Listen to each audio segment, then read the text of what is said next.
Seguimos en tempo de tertulia hoxe na compañía dos abogados Xoán Antón Pérez Lema e Javier Sánchez Agustino. Incorpórase á mesa do faladoiro Luís Pérez, director da Correo Televisión. Que tal, Luís? Hola, moi ben. Benvido unha noite Gracias. máis. E imos falar xa dos que coñecemos como os papéis de Bárcenas, di o fiscal xeral do Estado que hai indicios para investigar este caso ata o final. Hoxe declaraba ante a Fiscalía Anticorrupción o ex tesoureiro do PP Álvaro Lapuerta, o que estivo no cargo antes que Luís Bárcenas, e dicía que nunca houbo contabilidade B no partido e que tampouco viu os manuscritos que se lle atribúen a Bárcenas. Tampouco os viron na Fiscalía porque o que teñen son fotocopias, non? Hai que dicilo. Bueno, vamos empezar por Luís, que chega fresquiño para esta segunda parte do faladoiro. Como ves todo este asunto? O que imos coñecendo a morea de noticias e de reaccións que van chegando sobre o caso Bárcenas. Pois a última, que son estas declaracións do fiscal, a min parecen moi razonables, por suposto, e non cabe esperar menos de un cargo desa importancia. Pero eu creo que además o que dilles interesa a todos. O sea, eu creo que o primeiro interesado en que se investigue todo, pase o que pase, o dixemos moitas veces, é o Partido Popular, que é o que está aí no ollo do furacán neste momento.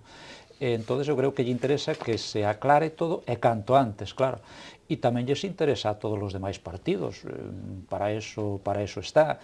E despois eu creo que, por suposto, interesa a toda a sociedade que se investigue a fondo. E eu, ademais, é que creo que é onde se debe facer fundamentalmente, sin quitar méritos a outros medios ou sin quitar responsabilidades que poden ter os medios de comunicación ou que poden ter o Parlamento, que poden ter os partidos políticos, pero eu creo que o papel fundamental, e se vamos a saber algo, que ainda non sei así se vai a coñecer algo ou todo, algo saberase, pero non o mellor todo, pois vai a depender, eu creo que da xustiza, e dá a sensación, polo menos ata de agora, de que está traballando ben. Esa é un pouco a impresión que eu teño, non? Concordan os letrados? A ver, Javier e Xoán Antón.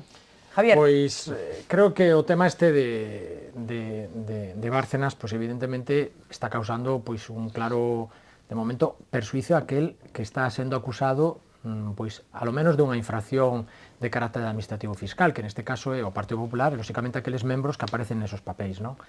Hai que falar de supostos papéis de Bárcenas, non? Porque nestos momentos, despois das declaracións que fixo Bárcenas, efectivamente, pois temos que chegar á conclusión de momento que hai unha dúbida importante en canto á súa autoría. E claro, o máis importante con respecto a estes papéis dos que falades, que son fotocopias, pois é demostrar a súa autenticidade, e a autenticidade destes papéis pasa por tres liñas, é dicir, o contido, é dicir, a autenticidade sobre o contido dos papéis, a autoría, é dicir, se efectivamente son de Bárcenas, como responsable, digamos, tesoreiro do Partido Popular, e, en terceiro lugar, sobre a datación dos papéis. As tres cuestións son absolutamente nucleares con respecto a demostrar a autenticidade.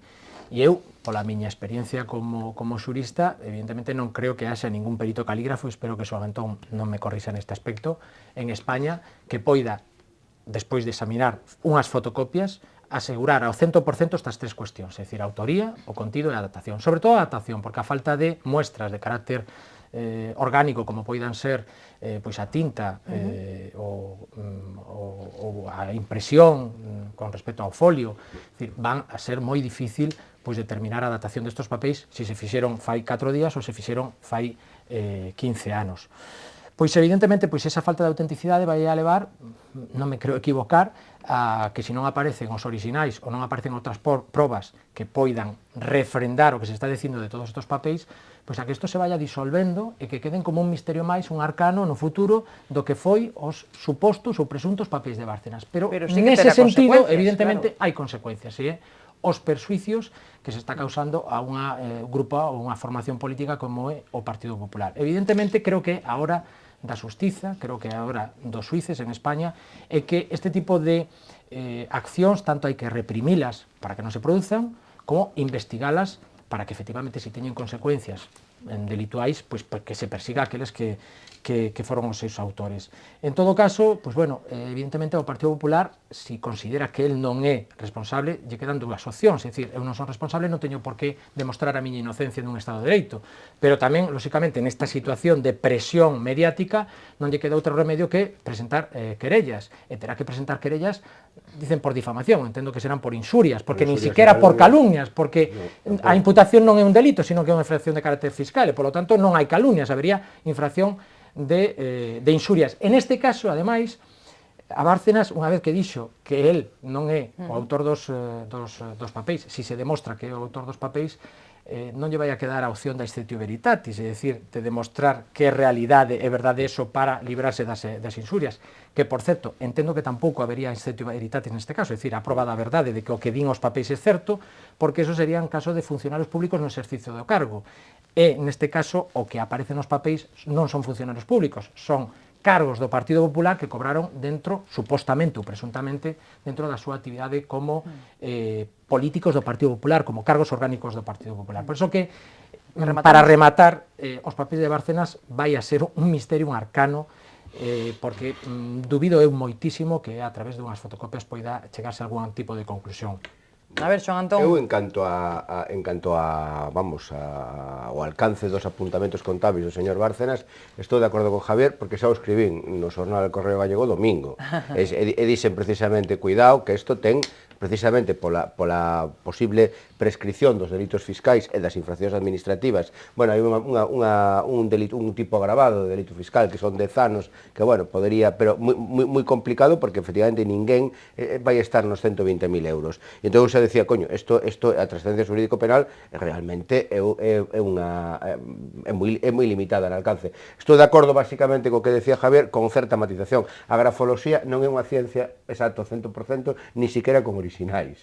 E con fotocopias evidentemente está moito máis limitado, pero tamén é verdade, non na datación, que ten razón Javier, na datación imposible por non haber tinta, pero sí que os grafólogos, e eu podo mencionar, pois, por exemplo, a Santa Cruz, o presidente da Asociación de Grafólogos de Galicia, que mo ten manifestado profesionalmente para outras circunstancias, e o que din algúns grafólogos consultados por medios estatais, din que efectivamente que poden dar unha idea de si, sobre todo, ademais, como está compartimentada pois, en unha especie de libros contables, bueno, pois, dar unha idea sobre ese corpo de escritura que parece que formou onte, non, Bárcenas perante a Fiscalía Anticorrupción, pois podería darse polo menos uns indicios racionais que un pouco o que a xente pide, non para armar desde logo a acusación penal ou instrucción penal, pero sí para o que vamos a decir a seguir. Por tanto, desde o punto de vista xurídico penal, pois sí, se non aparecen novas probas, pois parece que é complicado darlle ramo, darlle cabo a esta investigación. Agora ben, dende o punto de vista reputacional ou político, o PP e o Mariano Rajoy teñen un problema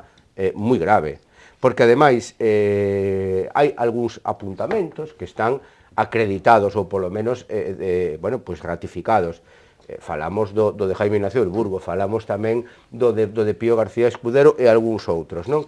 Ben, bueno, pois non significan nada, pero bueno, pero non deixa de ser uns pequenos indicios. Despois, bueno, a posta en escena, a mise en scène, non, de Mariano Rajoy o outro día, o sábado, na sede de Xénova, foi absolutamente desafortunada. Dende o punto de vista totalmente majestático, nunha televisión, dando un discurso ao Comité Executivo, e a prensa, que nese momento a prensa son os ollos e a cara da cidadanía, os ouvidos e os ollos da cidadanía, abaixo, como corresponde, é dicir, abaixo, nesta liña perpendicular, e sin posibilidade de facer ningunha pregunta. Despois, esta posta en escena desafortunada ratificouse diante da chanceleira xermana, a chanceleira Merkel, o luns en Berlín, cando dicindo, bueno, todo é mentira, salvo algunha cousa. Claro, son expresións tan desafortunadas que hoxe en día a cuestión reputacional, eu creo que a batalla da comunicación, creo que o escribiu Fernando Ónega tamén nun xornal galego, dixo que estaba perdida, é dicir, a batalla da comunicación está perdida, e ademais creo que é un momento moi grave, unha pola situación da crise económica, e logo ademais tamén, porque así como, por exemplo, cando caeu a democracia cristiana en Italia, había sempre un presidente da República que de alguma maneira pois tiña capacidade moderadora. Nós temos un grave problema co xefe de Estado que tampouco está no mellor momento e con moi pouco crédito para poder exercer con legitimidade de exercicio, non, a súa función moderadora. Por tanto, eu non desboto nin siquiera unha dimisión e a xestión por parte do PP da súa maioría parlamentaria con outra presidenta ou outro presidente, ou incluso rematarmos cunhas eleccións anticipadas a unhas cortes que probablemente poderían ser máis constituintes que ordinarias. A ver, sobre isto último, veña, todos con brevidade, que temos pouco tempo. Sobre o último, eu non vou a defender que Mariano Rajoy faga intervencións sin preguntas como xornalista, ojalá lle puidésemos facer preguntas todos os días, non? Pero eu creo que tamén hai no que ver, aquelo non era unha roda de prensa, ali convocouse non se convocou nin siquiera os periodistas a escoitar a Rajoy, senón que foron a unha sala aparte para escoitar. Os que estaban ali eran os cámaras e os fotógrafos abaixo, mirando, e o que se fixo era unha retransmisión da súa intervención diante do Comité Executivo ou da directiva do Partido Popular. Foi o que se fixo. Que a min, que repito, eu como xornalista, ojalá lle poida preguntar todos os días, non? A él e a calquera, non? Pero, despois, en canto aos papéis, claro, se hai fotocopias tamén ten que haber orixinais.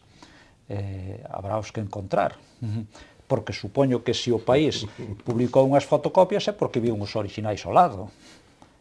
Despois da fotografía de Chávez, non sei... Aí recoñeceron o erro, pero eu supoño, ou teñen acreditado de que esos son que son reais, que corresponden aos orixinais, senón, a min se me chegan unhas fotocopias non as publico, eso está claro, o sea, alguén, ou o periodista ou quen fose, tuvo que cotexar ali de que aqueles eran iguales co original. Supoño que ten que ser así, Pero desta maneira o asunto está suficientemente calculado, é perfectamente calculado. Evidentemente, se alguén quería facer dano ao Partido Popular, consigue o obxectivo sin necesidade de arriscar moito, porque cunhas fotocopias, se non aparecen nunca máis os orixinais, porque o país pode perfectamente decir, eu vin as fotocopias, pero os orixinais, pero xa non os teño, ou non as vin e simplemente publiquei unhas fotocopias, pois o país a mellor incurre nun, bueno, pois unha falta de ética ou de moral no seu exercicio da profesión, pero o pode ter el a súa responsabilidade como diario, ou pode menoscabar a súa reputación como diario, pero o dano ao Partido Popular aí está, porque se isto se disolve como un terrón de azúcar e nunca máis sabemos da originalidade ou da autenticidade dos papéis e se verdadeiramente respondían efectivamente a cobros por parte de algúns cargos do Partido Popular, pois o dano ao Partido Popular é a pena de banquillo, é dicir, neste caso hai unha organización que vai a recibir pois o reproche social... Eu diría non a de banquillo, a de telediario, porque ni siquiera banquillo. Pois, efectivamente, o reproche social que xa se está traducindo nas índices do FIS. Como dio o noso compañero Evaristo Nogueira, a pena de telediario. A pena de telediario e a pena de banquillo. Entonces, a capacidade de defensa é moi limitada, é dicir, contra a insinuación dun determinado diario, a capacidade de defensa é tremendamente limitada. En este caso, creo que os xuíces pouco van a poder facer, porque tamén te digo unha cousa, Antón, ao mellor un calígrafo, un perito calígrafo din que ten casi a plena conciencia de que aquelo é de Bárcenas, pero poden sair outros peritos calígrafos que digan que teñen moitas dúbidas. E xa sabes aquelo de que en caso de dúbida a favor do reo. Claro, moi probablemente con que haxa unha dúbida mínimamente razoable, pois ningún xuiz vai a condear a ninguén por isto. Indubio pro reo no ámbito xurídico penal e no ámbito tamén do dereito administrativo sancionador, pero en política non. E aí a mí gustaría facer dous apontamentos. En primeiro lugar, Bárcenas evidentemente negou claramente na Fiscalía Anticorrupción, pero Bárcenas sabe, xa está imputado por outros delitos e sabe que vai ser imputado, por tanto, el vai facer un pouco o xogo do exsocio de Urdangarín. Pode quedar a cousa en tablas. Porque o imputado ten dereito a non declarar contra si mesmo, non confesarse culpable, non contestar as preguntas, e logo tamén ten dereito a cando pida ser recibido en declaración mentre dure a instrucción por parte do xuíz. Estarás de acordo comigo, Antón, que pode a cousa quedar en tabla, é dicir, unha parte da sociedade creerá a Bárcenas e outra parte da sociedade vai a creer ao Partido Popular. Eu creo que Bárcenas non o cree. Eu creo que non o cree, pero eu creo que o desgaste vai ser moi grave. Se ninguén cree a Bárcenas, ninguén ten que por que creer nestes documentos. Eu creo que ninguén cree a Bárcenas, ninguén cree a Trías, ninguén cree a los papeles del país, o sea, que hai unha confusión tan grande que ninguén cree xa nada. Pero a ver, Xan Antón, que estaba rematando. Facer unha pregunta, tamén botando mando latín, qui prodest, non a quen beneficia. Bueno, isto parece que eu comparo, claro, pois todo o que ocurriu, incluso o rol que xogan cada unha, incluso de determinados voceiros mediáticos de Madrid. Eu creo que entre a prensa de Madrid e a prensa dos territorios, hai unha diferencia moi grande, que en Madrid todo o mundo ten un posicionamento moi claro no ámbito ideolóxico, e ademais, eso se leva hasta nas filias e nas fobias, e é evidente, non? Ves calquera cabeceira e tal. Pero eu comparo, ademais, esta circunstancia ou estas revelacións coas opinións que dan Esperanza Aguirre e Aznar sin pedírllelas. Entón, non estaremos diante dun proceso, logo tamén está proposto o UPyD, un ano de goberno de concentración e despois a Cortes Constituintes, non? Qui prodes, a quen beneficia? Non estaremos diante da reedición do Congreso de Valencia no 2008, pero ahora a favor de Esperanza Aguirre. Eso xa é moito enredar, Eso xa é moito enredar. Non lle escadra, Javier. Creo que era hoxe facía... O mellor a maioría absoluta, ao final resulta que é un inconveniente, porque cando ten maioría absoluta un partido, o que fai é constituirse dúas bandeirías ou dous partidos, entón haberá que volver aos gobernos de coalición. Non creo. Hoxe Durán Lleida facía unhas declaracións onde decía que era unha barbaridade pedir eleccións anticipadas, tal como está o país, que incluso que o goberno tiña un respaldo mayoritario no Parlamento, no Senado, que ten para gobernar, e que o razonable é deixalo gobernar unhos anos, non? Dentro de 4 anos, eu creo que Luis, o problema é que... Porque tampouco hai alternativa. Sí, pero a alternativa son unhas eleccións, é unha barbaridade meterse Se nunhas fora unha eleccións gobernanza ahora. normal, se estiveramos nunha situación de expansión económica, non pasaría nada, porque a ciudadanía non estaría tan pendente, pero tan pendente do que fai o goberno. Pero un goberno que ten que aplicar a súa senda, e unha senda moi dorosa, unha senda moi pouco consensuada, unha senda de cargar sacrificios nas clases medias, nas clases traballadoras, sin un consenso previo, sin un pacto social previo. Entón, claro, para iso hai que ter moita legitimidade de exercicio e hai que ter moita forza moral. Ten forza moral? Esa é a pregunta que plantexo. Ten forza moral Mariano Rajoy para pedir recurtes e para pedir sacrificios? A ver, rápidamente, que estamos pechando, Bueno, a verdade é que a clase política non pasa por seus mellores momentos. E creo que nestos momentos a sociedade xa non distingue entre políticos culpables e inocentes. Para a sociedade, nestos momentos, todos os políticos son culpables. E calquera papel que salga nos medios de comunicación, eu entendo que vai a ser creído. Por lo menos nas barras dos bares, por desgracia, lamentablemente. É dicir, nun primeiro momento vaise facer un antesuicio. E o antesuicio que se lle fixo ao Partido Popular nestos momentos é de culpabilidade. Xa dá igual o que pase logo.